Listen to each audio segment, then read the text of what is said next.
right, Saagar, what are you looking at? Well, I know there's a lot of big problems in the world right now, and this may seem trivial, but I do hope you'll stick with me on this one. You might have noticed in our segment over the weekend, I was really ticked off by that latest update to Instagram. For those who aren't aware, starting last week, Instagram rolled out an update to a select portion of its users that effectively took over the user's screen. It ended infinite scroll and forced users to engage with video and content they previously did not have to.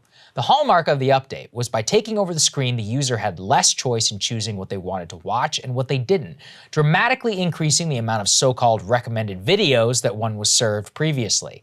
It didn't take a genius to figure out the obvious. Instagram was copying TikTok in a big way. Why? Because TikTok is destroying Instagram with teenage users. It is dominating in terms of the only metric that advertisers care about, time on app.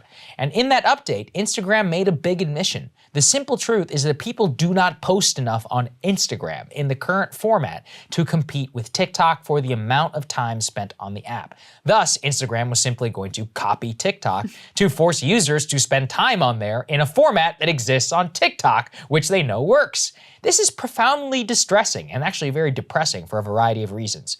It highlights the game at the core of all social media.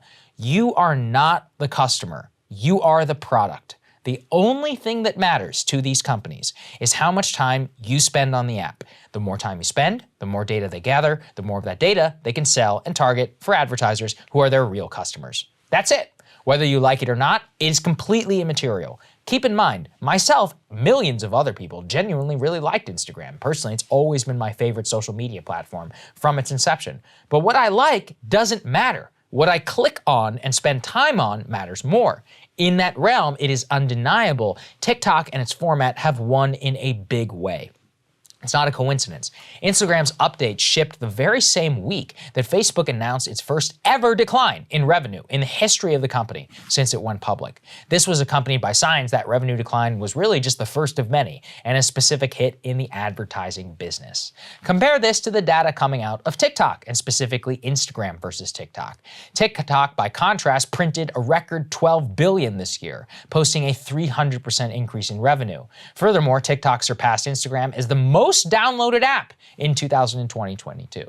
Worse, according to Instagram's own internal data, which was leaked by Frances Haugen, the so-called faithful whistleblower, Instagram is losing dramatically to TikTok amongst young users who seem particularly addicted to the TikTok recommendation algorithm. TikTok is simply the future. There's just no way of getting around it. And what is profoundly sad is because TikTok effectively destroys the social aspect of social media. As Jay Owens tells Wired, TikTok's innovation was realizing that social media no longer has to be social, just media. As in, what you decide to follow today is actually not a good predictor of what you might like tomorrow. If you're like me, there's all kinds of stuff that you subscribe to on YouTube or followed on Instagram like 10 years ago that you're not interested in anymore, but you never bothered to unsubscribe. The human is too imperfect, and the algorithm is better at knowing what you will watch and what you will engage with. And while that is true, it is killing what made social media even cool in the first place. Think back to the beginning of Instagram, posting an over-filtered photo of your surroundings and having your friends comment that it looks cool and that you're doing the same thing.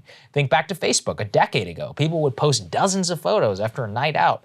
There was no presumption that this would ever matter for job prospects in the future. It was just people sharing photos, status updates with friends, and then engagement with that friend's content. Was it all sunshine and roses? No, of course not. But it was a hell of a lot better than having zero control whatsoever. Fundamentally, beyond the even China question, what TikTok has exposed about the future of social media is that the social aspect and the connections to friends are actually detrimental to a better business model. And look, it's not all bad. If you want discovery, a recommendation algorithm is great. I would be lying if I said that rising and breaking points literally would not exist without them. In a way, I owe my whole career to them. But to me, I think a mix is important. Sometimes I want to follow someone just for the hell of it. Sometimes it's comforting to just keep up every once in a while with certain characters from the past. That doesn't mean you never want to see it. The human element is what makes us human, but it's costing Instagram money. I suppose I owe it to you to at least note that after Kylie Jenner and Kim Kardashian spoke out, Instagram did actually abandon this specific update. But the update itself is just a harbinger of the future. Sure, your entire feed may not be taken over, but the principle of how more videos that you don't follow are going to be shoved into your feed is not going anywhere.